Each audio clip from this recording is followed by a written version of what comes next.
Buenos días amigos, hoy me encuentro en el yacimiento arqueológico de Malamoneda. Aquí detrás tengo la torre que está en el término de Ontanar. Y esto de aquí, pues son los montes de Toledo. Se están escuchando los venados de fondo berrear.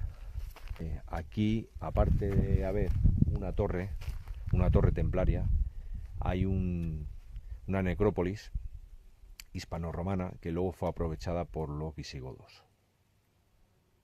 Y vamos a visitarla. Estas casas de aquí son el despoblado de Malamoneda. Esto antes era un poblado, pero poco a poco y por algunas epidemias, pues fue abandonado. Aquí tenemos una primera tumba antropomorfa. Estas sepulturas en la roca viva pues eran empleadas para enterrar al difunto. Se le enterraba con su ajuar, joyas, etcétera, y se cubría con una piedra grande, para que no entrasen animales ni nada de eso. Pero a día de hoy todas las tumbas están saqueadas, no de ahora, sino de hace ya siglos. Probablemente en la Edad Media ya fueron saqueadas.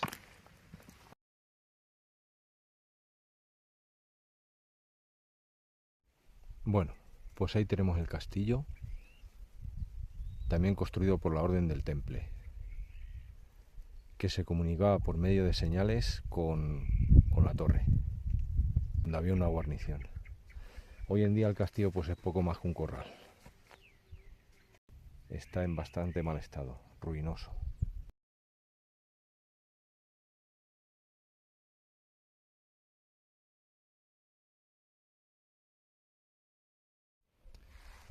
Esa finca de allí perteneció en su día a un alemán, que era miembro de la sociedad Ahnenerbe, creo que se dice así. Esta sociedad era una sociedad nazi, de la Alemania nazi, que se dedicaba a buscar reliquias mágicas o esotéricas, así como, por ejemplo, la lanza de Longinos, que es la lanza que atravesó el costado de Cristo, el cáliz de la última cena y ese tipo de reliquias. En esta finca estuvo alojado Heinrich Himmler, que era la mano derecha de Hitler, que vino a la península ibérica en busca de ese tipo de reliquias. Me parece que fue en los años 80, creo, o años 90, vendió la finca y fue pasando por varias manos hasta que recayó en un jeque árabe. Un jeque, pues no sé si de Dubái, de Emiratos Árabes, Qatar, no sé, un sitio de esos. Y este jeque tiene una finca en Botsuana, en África, y en esta finca cierto rey emérito, cazando elefantes, se rompió la cadera. También aquí estuvo, en la época que pertenecía a ese súbdito alemán, estuvo durmiendo y cazando Franco. Esto de aquí, que tiene una forma así tan rectangular, esto era la tapa de un sarcófago. Bueno, a estas alturas del vídeo no he contado por qué este sitio se llama Malamoneda. Bueno, la historia o la leyenda es la siguiente. En la torre había un cuerpo de guardia, ¿vale? Ese cuerpo de guardia se comunicaba con el castillo que hemos visto más abajo por medio de señales, de humo, de espejos, ¿no? Y esta zona pues era muy frecuentada por expediciones musulmanas. En una ocasión llegó aquí una expedición musulmana para hacer una racia pues era una expedición para conseguir cautivos, esclavos y arrasar las tierras del enemigo. En un momento dado, esta patrulla se encontró con un monje, un templario. Hay que recordar que los templarios eran monjes soldados, y en vez de trabar combate, los musulmanes le ofrecieron una bolsa de oro si él abría la torre. El soldado aceptó, y una noche de luna nueva los soldados musulmanes entraron en la torre, que ya había dejado abierta este este templario y acabaron con toda la guarnición. Pero antes de que llegaran al castillo, los templarios que había en el castillo se enteraron por el vigía que había en lo alto de las almenas y lograron hacer huir a los musulmanes, no sin antes causarles bajas.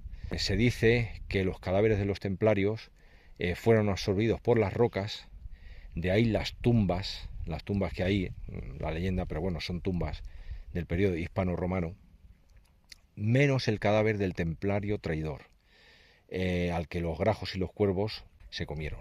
Se cuenta que en las noches de luna llena se ve por aquí un espectro. Es el espectro o el fantasma o el espíritu del templario, que se me ha olvidado decirlo, que fue asesinado por los musulmanes a los que ayudó. Aquí se hace famosa esa frase que dice: Roma no paga a los traidores, ¿no? Pues ellos, en vez de dejarle vivo, le asesinaron. Pues se dice que el espíritu de este templario, las noches de luna llena, vaga por este lugar buscando las monedas de oro. Las monedas que terminaron arrojadas en este lugar. Y de ahí viene el nombre de Mala Moneda. Esa es la leyenda. Bueno, pues aquí tenemos otra tumba. Aquí ha crecido la hierba. Como ha llovido tanto esta primavera, estas tumbas normalmente solían estar despejadas.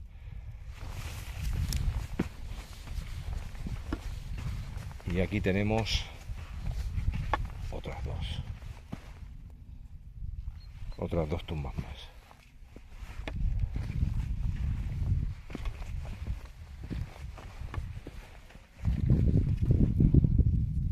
Son antropomorfas. Hay algunas que tienen incluso la forma de la cabeza arriba, pero estas son rectangulares, no tienen forma. O sea, tienen la forma de un sarcófago, pero no tienen tallada la forma de la cabeza. Hay algunas que sí que la tienen. Bueno, pues aquí tenemos otra. Aquí no ha crecido la hierba. Se ve la profundidad. Y este surco que hay aquí, era para que escurriese el agua y no entrase dentro de la tumba y no pudriese el cadáver. Sabían lo que hacían, ¿vale? Aquí hay otra, que le falta este trozo de aquí. Este trozo de aquí le falta, pero se ve su forma rectangular. Aquí tenemos otras dos, una y dos, que también le falta toda esta zona de aquí. Y aquí vemos un surco, ¿vale?, hecho en la piedra precisamente para evacuar el agua y que no entrase dentro de las tumbas. Aquí hay una pendiente, y baja para abajo. Aquí tenemos otra. Aquí sí que ha crecido en esa la hierba, y en esta también. En esta no. Aquí se ve que es más profunda, probablemente aquí estuviese la cabeza y los pies ahí. Aunque es muy probable que aquí haya sedimentos. Sí, algún sedimento hay. Esta otra, que también es bastante profunda, y aquí se ve también el surco para evacuar el agua. Todas estas tumbas estaban cubiertas con grandes losas de piedra, como las que hemos visto antes.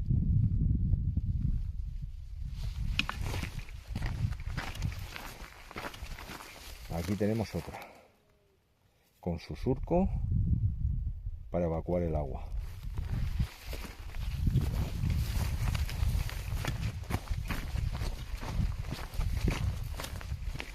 Y aquí tenemos la última.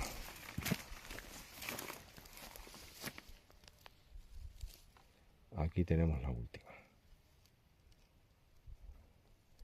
Si nos damos cuenta, están todas en pendiente, de arriba hacia abajo. Probablemente el que estuviese arriba, probablemente, no se sabe, pero bueno, probablemente el que estuviese arriba, pues sería un personaje notable de esta sociedad. Y por eso estuviese más arriba. Y según las personas que fuesen enterradas, según su rango social, pues irían de mayor a menor. Así que aquí tenemos, en total, tenemos 1, 2, 3, 4, 5, 6, 7 y la última 8. 8, y acabo de darme cuenta, 9, que está deteriorada también, y 10. 10.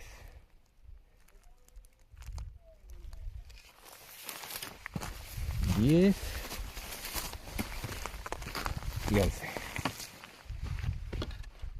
11. Aquí se ve el surco para evacuar el agua. Y aquí, a ver si con la sombra, no sé. Aquí hay un ligero relieve sobrelevado para que no entrase el agua.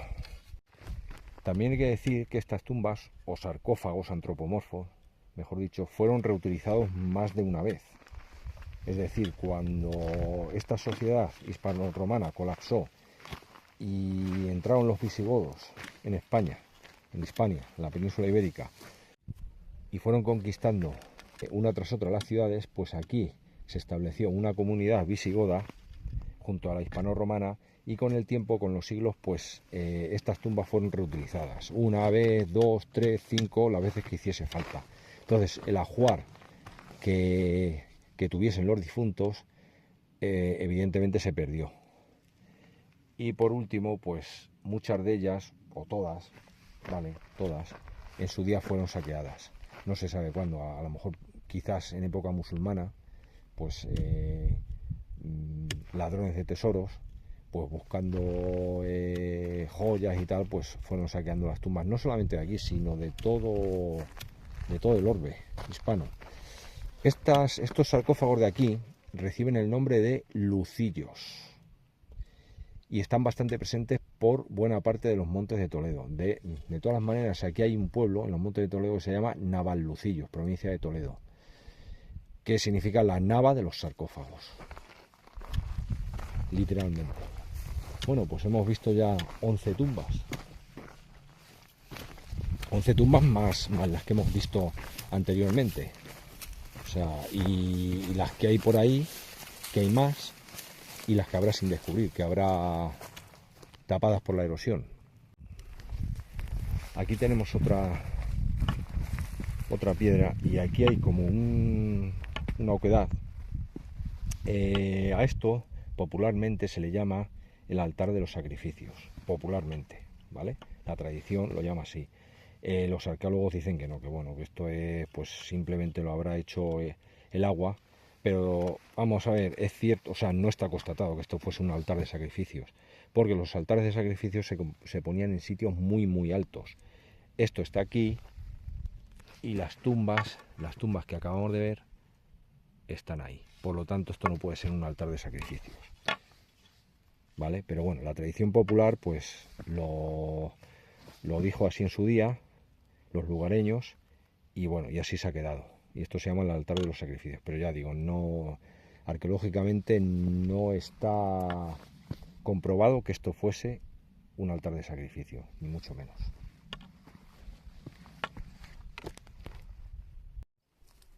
Bueno, aquí tenemos el cartel: despoblado y necrópolis de Malamoneda. Está en un espacio protegido. Espacio protegido Vic, zona arqueológica, 8 de marzo de 2007. Y leemos aquí Cabañeros. O sea, esto pertenece al Parque Nacional de Cabañeros, ¿vale? Aquí tenemos la torre de vigía muy expoliada, con un lateral perdido y en difícil equilibrio. Controla el paso entre los montes que abre el río Cedena. Fue recrecida en el siglo XIV. Necrópolis, tumbas excavadas en la roca granítica, es el enigma más atrayente del paraje. Se discute si son de origen romano, como parece indicar la gran piedra con 2 sepulcros y una doble inscripción latina, o si aparecieron tras la repoblación de los siglos XII y XIII, como afirman otros estudiosos. Una de ellas conserva parcialmente desplazada la tapa de cierre, otras se encaraman a grandes piedras que destacan la altura sobre el terreno. El castillo, construcción de fuertes muros, situado al fondo del valle. Tuvo una barbacana desaparecida, como la ermita que estaba inmediata y que también fue derribada. El castillo, o quizá convento, lugar de recogimiento, rodeado de huertecillos y gran cerca que pudo ser monacal. En este conjunto rupestre de Malamoneda se aprecian restos y señales de distintos santuarios, algunos seguramente de origen muy antiguo. Este pudo serlo, aunque también tenga 2 tumbas de un padre y una hija, además de unas tallas. Nombres célticos de muchos ciudadanos romanos aparecidos en las estelas funerarias dotan a este lugar de un insólito misterio aún hoy sin descubrir.